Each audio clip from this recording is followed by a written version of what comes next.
தடையை மீறி ஊர்வலம் சென்றதாக தமிழ்நாடு பாஜக தலைவர் அண்ணாமலை மீது வழக்கு பதிவு செய்யப்பட்டிருக்கிறது. 3 பிரிவுகளின் கீழ் ஆம்பூர் நகர போலீசார் வழக்கு பதிவு செய்திருக்கிறார்கள். தனது யாத்திரையின் போது தடையை மீறி ஊர்வலம் சென்றதாக அண்ணாமலை மீது ஆம்பூர் நகர போலீஸ் வழக்கு பதிவு செய்திருக்கிறது. இது பற்றிய விவரங்களோடு எமது செய்தியாளர் கணேசன் இணைகிறார். கணேசன், அண்ணாமலை எங்கெங்கெல்லாம் ஊர்வலம் சென்றாரு, எந்த பகுதிகளுக்கு அனுமதி வழங்கப்பட்டிருந்தது, இப்போது என்ன 3 பிரிவுகளின் கீழ் வழக்கு பதிவு செய்யப்பட்டிருக்கு? கண்டிப்பாக திருப்பத்தூர் மாவட்டத்தில் கடந்த பிப்ரவரி 1ஆம் தேதி தமிழக பாஜக தலைவர் அண்ணாமலை தன்னுடைய என் மண் என் மக்கள் என்ற பிரச்சாரத்தை மேற்கொண்டார். அப்போது திருப்பத்தூர் பகுதியில் புதுப்பேட்டை கூட்டுரோடு சாலையில் அவருடைய பிரச்சாரத்தின் போது நடைப்பயணத்தின் போதும் அந்த இடத்தில் இருந்த ராட்சச கொடிக்கம்பம் விழுந்து ஒருவருக்கு கலீல் என்பவருக்கு படுகாயம் அடைந்து அவர் மருத்துவமனையில் அனுமதிக்கப்பட்டிருந்தார்.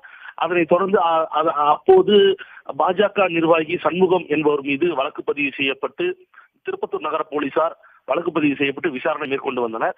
இந்த நிலையில் கடந்த பிப்ரவரி 2ஆம் தேதி திருப்பத்தூர் மாவட்டம் ஆம்பூர் பகுதியில் இந்த என் மண் என் என்ற பாத யாத்திரையை அண்ணாமலை மேற்கொண்டார். அப்போது நேதாஜி ரோடு என்ற பகுதியில் கூட்ட நெரிசல், பொதுமக்கள் அதிக கூடும் இடங்கள் உள்ளதா காரணத்தினால் போலீசார் இந்த இடத்திற்கு அனுமதி மறுப்பு தெரிவித்தனர். ஆனால் அதையும் மீறி பாஜகவினர் நாங்கள் தடையை மீறி நாங்கள் நடைபயணம் மேற்கொள்வோம் என்று கூறி அந்த பகுதியில் நடைபயணம் மேற்கொண்டனர்.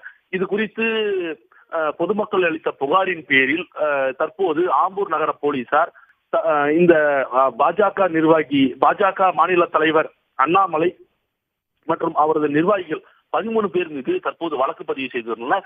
இந்த வழக்கு பதிவு என்பது பொதுமக்களுக்கு இடையூறாக இருந்ததும் மற்றும் பல்வேறு பகுதிகளுக்கு சாலையில் செல்ல முடியாத சூழலில் ஏற்பட்டுள்ள காரணத்தினாலும் 3 பிரிவின் கீழ் இந்த வழக்குகள் பதிவு செய்யப்பட்டு அண்ணாமலையினுடைய இந்த என் மண் என் யாத்திரை பிரச்சாரத்தின் மூலமாக பொதுமக்களுக்கு பல்வேறு இடையூறுகள் ஏற்பட்டுள்ள காரணத்தினால் ஆம்பூர் நகர போலீசார் வழக்கு பதிவு செய்துள்ளனர்.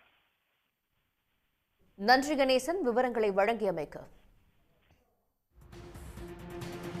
தடையை மீறி ஊர்வலம் சென்றதாக தமிழ்நாடு பாஜக தலைவர் அண்ணாமலை மீதும் 10 பேர் மீதும் வழக்கு பதிவு செய்யப்பட்டிருக்கிறது. தனது யாத்திரையின் போது தடையை மீறி ஊர்வலம் சென்றதாக அண்ணாமலை மீது ஆம்பூர் போலீசார் 3 பிரிவுகளின் கீழ் வழக்கு பதிவு செய்திருக்கிறார்கள். உடனுக்குடன் செய்திகளை தெரிந்து கொள்ள சன் நியூஸ் பெல் ஐகானை கிளிக் பண்ணுங்க.